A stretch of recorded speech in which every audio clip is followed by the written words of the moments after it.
This morning we want to welcome Raw Chef Jane back to the Daytime Kitchen. You know, when we're breaking the apples out, that fall is definitely here. It really is, and this is such a wonderful dish.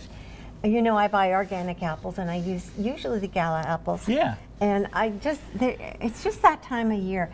And if you notice, I was using my mandolin to slice them. Be very careful when you're using your mandolin, okay? Because that's a good way to scrape a knuckle or two. It can take parts of your finger off with everything that you're making. Yes. Don't ask me how I know that, but I know that it can happen. That's the voice of experience talking.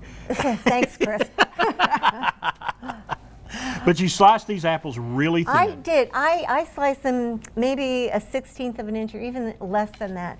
Because what happens to the apples, and since we're not cooking this, okay? Now I know, like apple pie, traditionally, my mother used to make chunks of apples, and you know, because they were cooked and they get softer when they're cooked, and you know, it gets a different texture. Right. But this also, when it sits in the in its juice and such, and with the coconut palm sugar on it, it actually almost mimics the texture of having been cooked, which is, to me, amazing. And that's why I do them so thin. Okay. So that I can have that nice, soft texture. Right.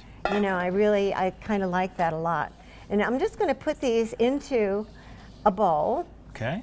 And I have my coconut palm sugar, my apple cinnamon, apple pie spice mix, which I get at Food City, by the way. They have a good brand there that I like. And about 1/4 cup of coconut palm sugar per apple. Okay. And that's basically what I'm going to do for the filling. Okay, I'm going to mix it up.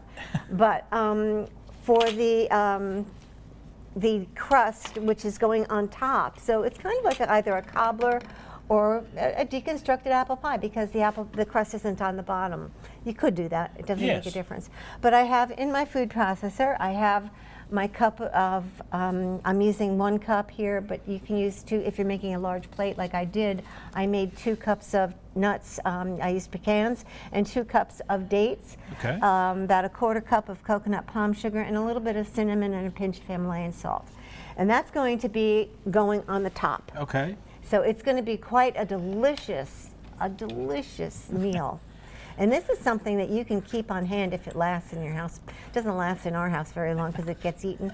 But it's something that's very easy to make, and especially with a mandolin, when you can slice something so quickly and so easily, you know, and just be very careful in using a piece of equipment like this, the mandolin, because it can grab you in a heartbeat. Before you know it. You can. Sliced your finger. I mean, before you know it.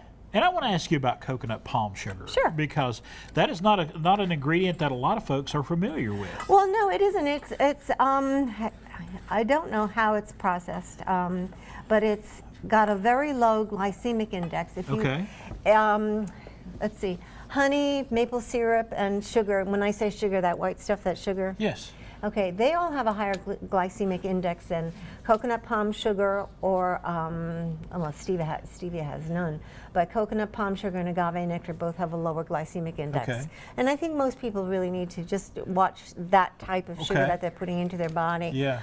If you're eating a lot of fruits, of course, that's a different type of sugar that your body gets. So that creates a whole different. And you are getting some sugar through the apples as well. Well, so, I hate to say that you're getting some sugar through the apples, because it's a different sugar. Right. Fruit, you know, fruit sugar is a good sugar. Okay. As opposed to a bad sugar. All right. Well, we got this going here. We got the filling. We got the topping that's going on here. She's going to whip this up here. She's going to do her magic here in just a little bit. We're going to come back and put this all together a little later in the show. Raw Chef Jane. If you want to find out more, go to rawchefjane.com. She's on Facebook, Twitter, Instagram. She's everywhere. Just check out rawchefjane.com.